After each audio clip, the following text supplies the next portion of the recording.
Hello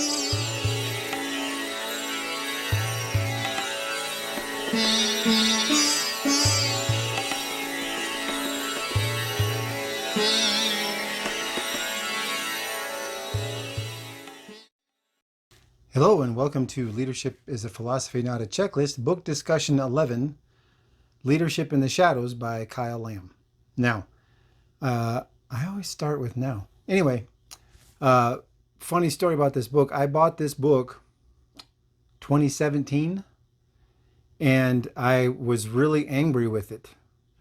And the reason I was angry with it is because it is it's a practical handbook with a bunch of leadership scenarios or things to make you think about. It's great, right? Each chapter is maybe 4 pages, maybe 3, sometimes 2. But it's basically, it's a leadership solution to a situation. And the reason that I was frustrated with it was because this was before I did my before I sort of figured all this stuff out and understood what was going on. So my frustration was the way that the book is written. It's like, well, anybody can do this. Well, as we've proven, that's incorrect, right? Not anybody can do it. But it's real easy for you to read this book and know if you're a leader or not. Because if you're a management type and you read any of these examples, you're going to lose your mind because not a single one of them is a checklist. There are a couple checklists, but it's things to pay attention to. It's not, you do these 6 things, you're a leader. It's here's how to pay attention to this. Here's how to pay attention to that, which is completely different than a checklist on how to behave as a leader. So anyway, so I was mad about the book. And then I reread it, or actually I put it on my plan a year ago and said, man, I wasn't looking forward to it because I'm going, I don't know how I'm going to make this book work. Well, after going through all of this process over the past year and all this thinking and all the discussions that we've done, I read it and I was going, oh, this is a executor. This is somebody who is executing leadership, and that's all that they're thinking about. So they're not thinking why. They're not thinking the big stuff. So a couple of the statements they make, I'll bet that if we talked about for a day or even a couple of hours, they'd realize that they were incorrect, but they weren't thinking about that. They were writing a book about, well, here's what you do. And so it's actually a great book. I'm putting together a website, and this is on my reading list for the philosophical underpinnings of leadership. It made that. It went from being a book I was angry with to that. And so I hope you enjoy it. It's worth reading. It's only available in paperback as far as I know, because I got it in paperback. And during the PowerPoint portion, we're going to go over a few of the chapters that make sense because a bunch of the things that he calls out as things you should do as a leader are absolutely humility, integrity, empathy, vigilance, get the job done, but have the talent. So anyway, enough babbling here, and we will go on to the PowerPoint portion. But as I always say with these videos, you got to go into these assuming that you could be incorrect. Because like I said, I thought I had this thing nailed in 2017, but now that I've gone through this, it all makes, you can see what's going on from his perspective, right? He's not trying to write a philosophy book. He's not trying to write a big thinking book. It's here's practical application, executing leadership. And it's beautiful for that, because if you read it, you go, oh, that's what a leader does. But there's so much behind it that he's missing. It wasn't his focus. But that's the thing, is there's a whole bunch that goes into those decisions that he makes that he doesn't talk about. That's what frustrated me before. But now I realize he's a natural leader and doesn't realize what he's doing. He's, well, whatever. So on to the PowerPoint. Thanks so much for your time, and enjoy the rest of the presentation.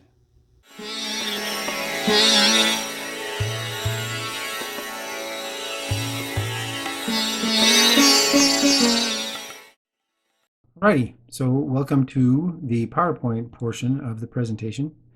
A couple of things I wanted to do is I think there's a total of, referring to the book.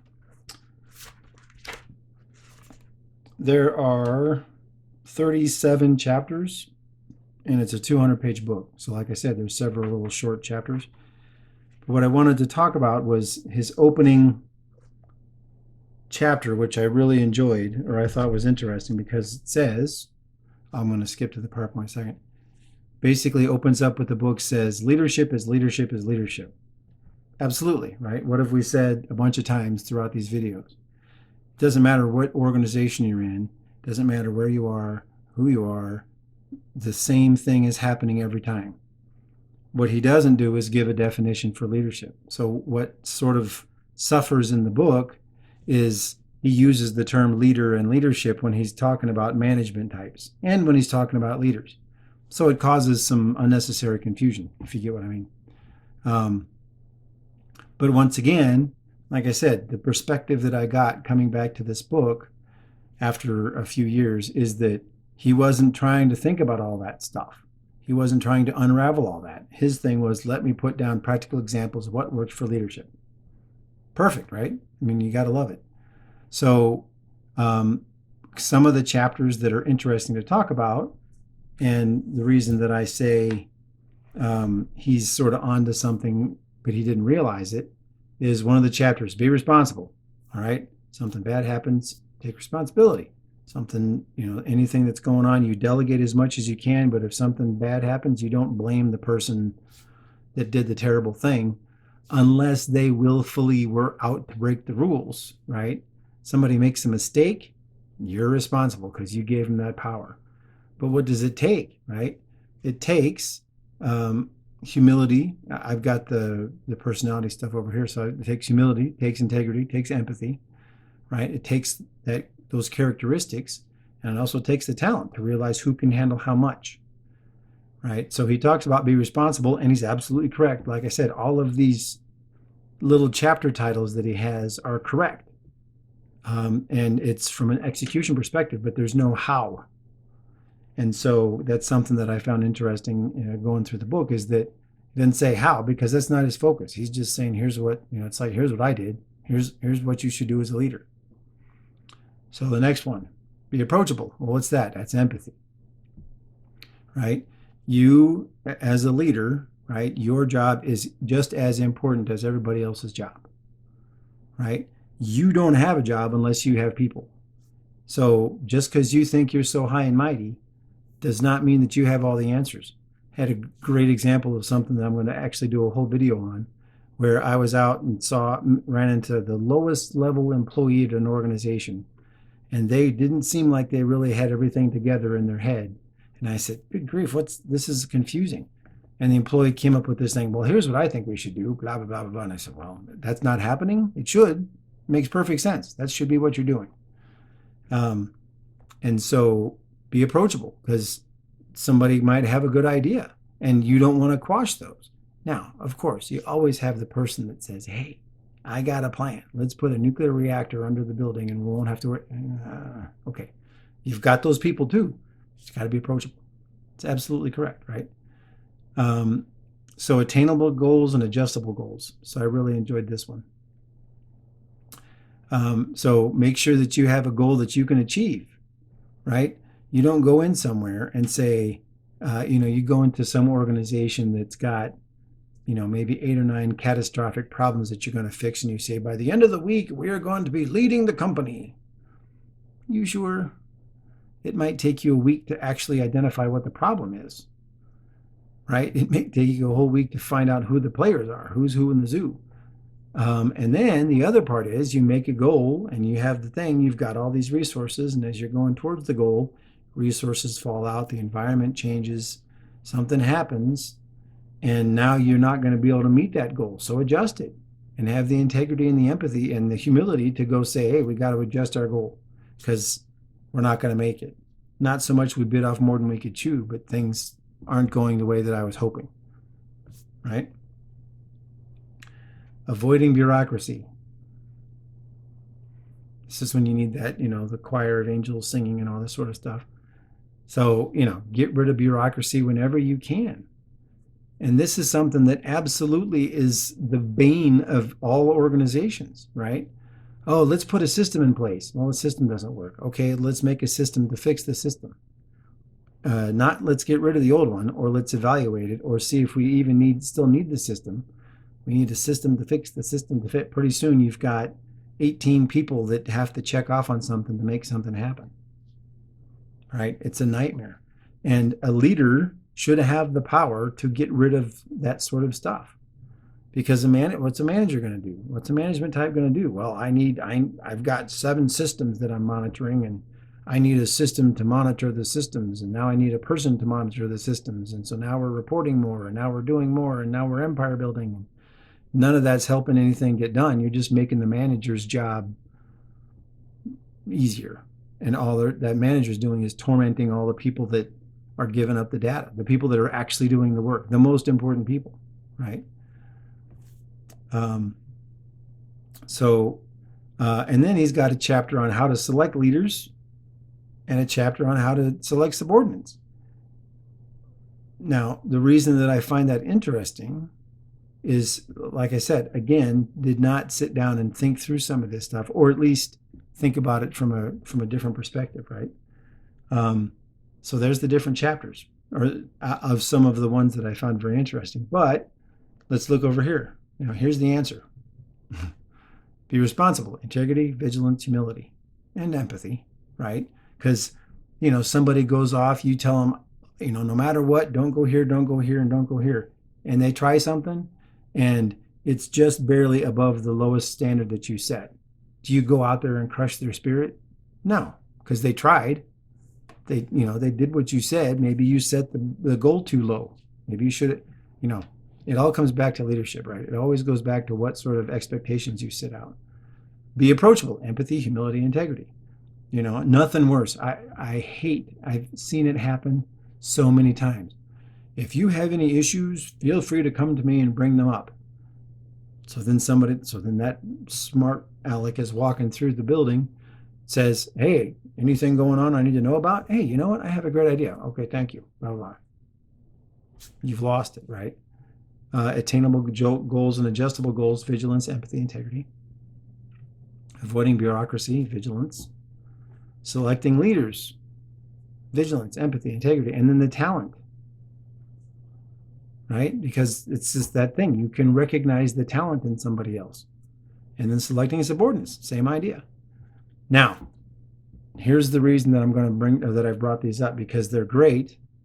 And he says you can select leaders and select subordinates. I apologize. But one of the things that he says several times, we already talked about the definition thing. I put the definition part there to make sure I didn't goof up, is that he says anybody can be a leader. Now, again, like I said, the chapter, it seems pretty flippant, because he says, okay, there's no such thing as a born leader. We live in America and we don't have royalty. You're not born into power. Of course not. That's not what anybody's talking about. But he says, well, you can make anybody a leader. Okay, if you can make anybody a leader, then why should you have to select a leader? And why should you have to select a subordinate? If you can train anybody to do anything, then why select? You don't have to. Anybody can be made a leader. No, right? We know this. You can make somebody have good character. You can show somebody, here's the sort of environment that you have to have. You got to tell the truth. You can't lie. Got to make sure that you're taking care of people, making sure that you're not walking around getting too big for your britches. You got to make sure that you're keeping an eye on stuff. But those are still just characteristics. You got to have the talent. So can you take somebody who has the talent, or you go take a person, identify whether or not they have the talent, and then give them the wisdom and the development to make sure they become a good leader? Sure. But that doesn't mean that anybody can be made a leader, because it takes a certain type of person to be these things, to avoid bureaucracy. Because if we had leaders all over the place and everybody could lead, then we wouldn't have bureaucracy. But it's like you put a bureaucracy in place to cover up the fact that you're not working. Sorry to all the bureaucrats. So can you train anyone to be a leader? Again, you can take somebody, and he even talks about it later on in the book. You can send somebody to school and they can graduate and they can have all of this stuff. They can say, it takes integrity, humility, vigilance, and empathy, as well as the leadership talent to be a leader. And I learned that in school. Okay, are you a leader now? Nope. Because when they talk about selecting leaders subordinates, he talks about performance. Okay? So you can't juxtapose that. You can't say you can train anybody and then say, well, you have to go evaluate to see if they can do it or not. Because if you can make anybody, you can turn anybody into a leader, you shouldn't have to see if they can do it or not. So there's a contradiction there, but it's the same contradiction we've seen 100 times. You know what I mean? So no, you got to find somebody who's got the talent, and then you have to develop them. Well, who can identify the talent? Other people with the talent. And that's the sticky part, right? So then he talks about, there's one chapter where, oh, you must put the right people in charge. Continuation of the same argument, right? If anybody can do anything and you can develop anybody and you can make anybody, then you shouldn't have to put the right people in charge. Should be able to put anybody in charge, right? You see how that works? So all the other things he says are correct except for that. I absolutely believe that whole phrase, you can train anybody to be a leader, has been said so many times nobody thinks about it. Because can anybody be a comedian? No. Anybody be a musician? No. Anybody be an artist? No. Anybody be a famous painter? No. Blah, blah, blah. Anything.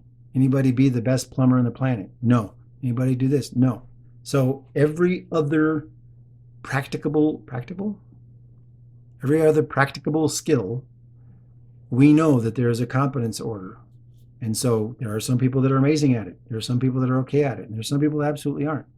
Great example. I was thinking about this and I was trying to think, what is something that I'm pretty sure that even if I was, well, you couldn't train me to be a magician. Magic. I love magic shows. I love illusions. I love all that sort of stuff. It's fascinating to watch. I couldn't, if you paid me $1 million, well, maybe for $1 million, I couldn't be less interested in learning how to do that skill. I just am not. But I love watching it. I love it. It's the coolest thing. Ooh, magic show. Ooh, somebody's doing tricks. Ooh, let me go see. Love that. Love that stuff. Zero interest. So can you train anybody to be a magician? No. It's the same thing, right? I would love to be able to play instruments, but it's just, I just don't have that. It's just not there. So it's the same thing. Okay. And nobody sits down and thinks about it that way, because somehow with leadership we've defaulted to anybody can do it, but it's not the thing. It's not true of any other thing in the planet, except for breathing, maybe. Okay, so then there's another chapter he says where it's, define leadership in one word. Right? We've talked about that. Trying to make it simple is the problem. So his word is credibility. Another person's word is character. Okay. Well, that opens up a whole can of worms. How do you get credibility? Well, you have to have integrity. You have to have empathy. You have to have vigilance. You have to have humility. Right? If you do those things and you're interacting with people, you're going to have credibility. Right? Credibility is not, oh, I'm the expert at this. Credibility is this person knows they're not the expert, and so they come to me for help, and so I know that they're not full of crap. Right? Because what does it take to admit that you don't know everything? And then character. Well, what characteristics? We've talked about that before. Integrity, humility, right? That's character. That's what you need. You need integrity. You need to pay attention. You got to be humble. You got to have empathy. And so the problem with those two words is, well, how do you develop those things? And I think that they're too low resolution. That's the highest resolution. The characteristics that you have to have, positive, right? You have to be, because there's the negative versions of those as well. But to be a good leader, you got to have those things. Because you can have character.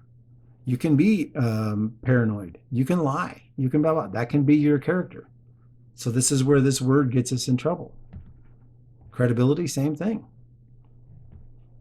You see where I'm going with this?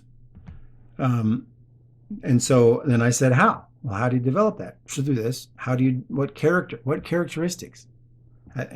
We go through that all the time. I'm more and more changing this from the philosophy or the four pillars. Maybe this is the four pillars of your character as a leader.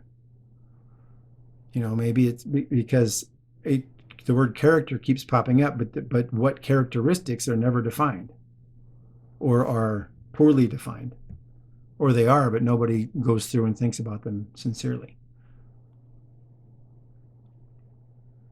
All right. So again, great book, right? The reason that I think that this book is a great book for a leader is because if you have the talent and you read this, you go, oh yeah, that makes sense. I love that perspective. But if you're a manager, there's no checklist in here. So you're not going to suddenly become a great leader. He talks a lot because I guess he worked a lot with police units or police forces. And he talks about, places infested with bureaucracy and paperwork and backstabbing and all this sort of stuff. So that person is not going to pick this book up and suddenly go, oh yeah, I get it. They're going to say, oh, of course I have to have all of these terrible things. I've got to have people checking to me. I got to have my buddies that follow me. I'm only promoting people that like me, blah, blah, blah, blah. That person's not a leader. They're in charge, right? They're a manager. They're not a leader. And so the reason I say that is if you read this and get it, you're most likely a leader. If you read this and go, ooh, let me come up with a matrix and a system and a checklist on how to do that little thing. Like one of the phrases, let me see, I'm sorry.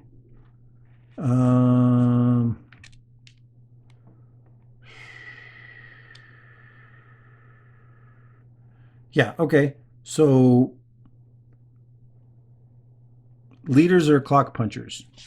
All right, so what's your checklist for that one? Right? What's your matrix going to be for that?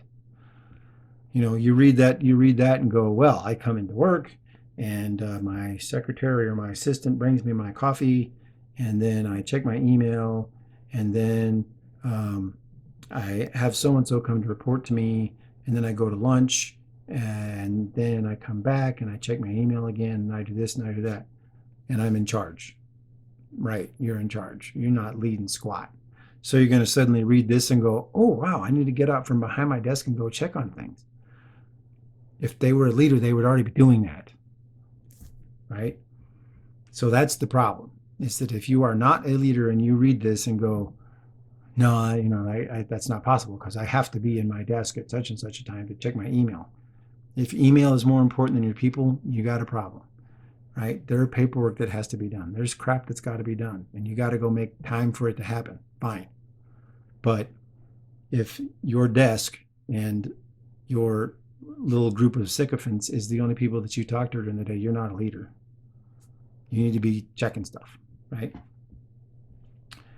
And then right, I think that's just basically, I said the same thing. Most of the actions he suggests are absolutely those of a leader.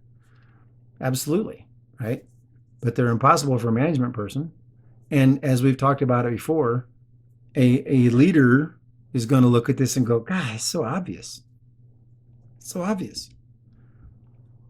Right? And that's sort of what happened with me a few years ago when I first read it. I was going, how the heck did this guy get this book published? This is all obvious stuff. Well, then I started, I had to, be humble and think about it and go, well, the problem is that it's not natural for everybody. It's just not.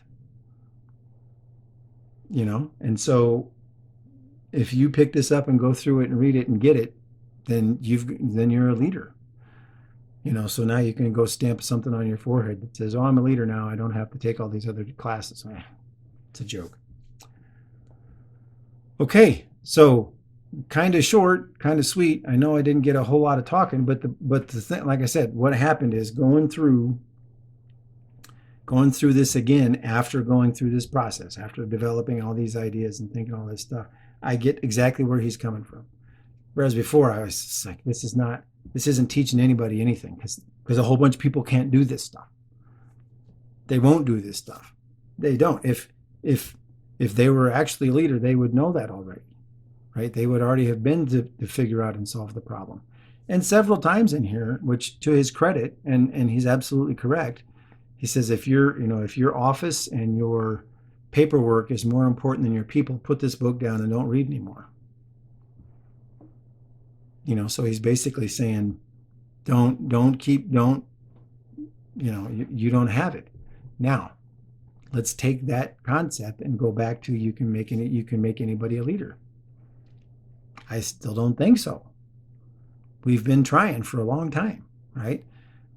I'll use this and then I'll close. And I sort of thought of this, and it sounds sort of flippant, but probably not, or probably. I've been accused of worse.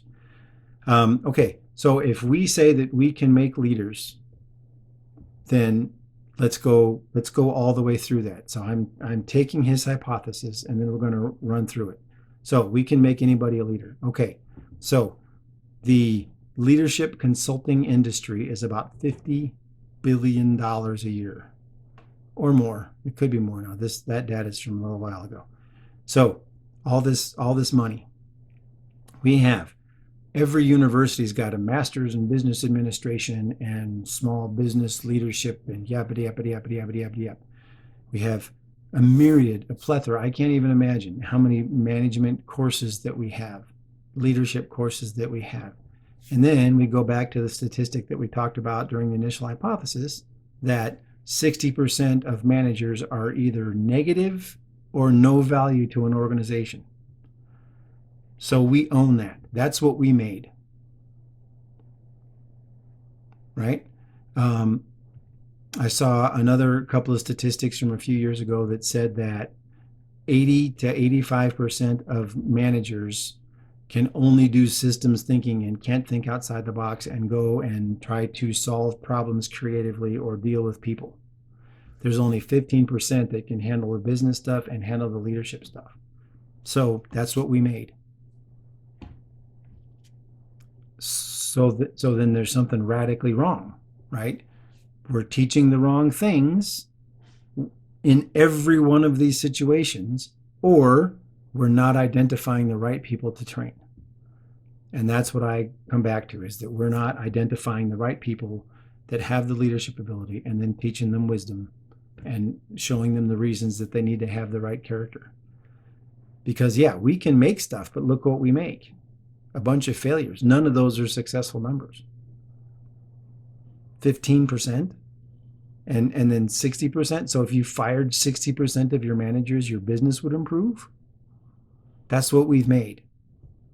So how do you fix it? Well, go back to the solution, right? We identify, develop leaders, put leaders next to managers to keep the managers from destroying stuff, to keep the managers in check. Or maybe find out that you don't need that system that the manager is managing, unfortunately.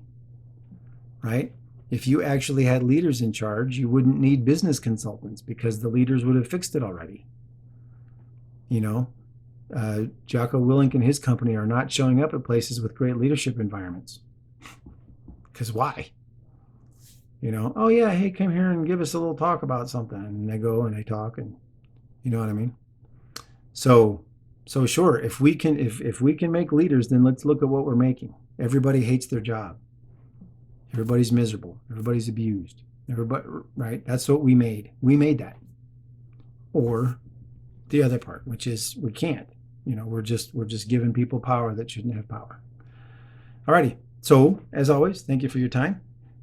Really recommend the book. Like I said, if you get it and read it and you don't get it, you don't understand it, then you're most likely not a leader. You might be in charge, but you're not a leader. And if you read it and get it and go, oh, this is cool, well, then you're doing the right thing. So worthwhile. And like I said, always have humility and empathy and have the integrity to understand what you're reading, because I dismissed this book, but I still put it on the plan because I said, well, there's something in there. I'll figure it out. And I did. All right. Enough of that. I hope you all have a great day, and thank you for your time.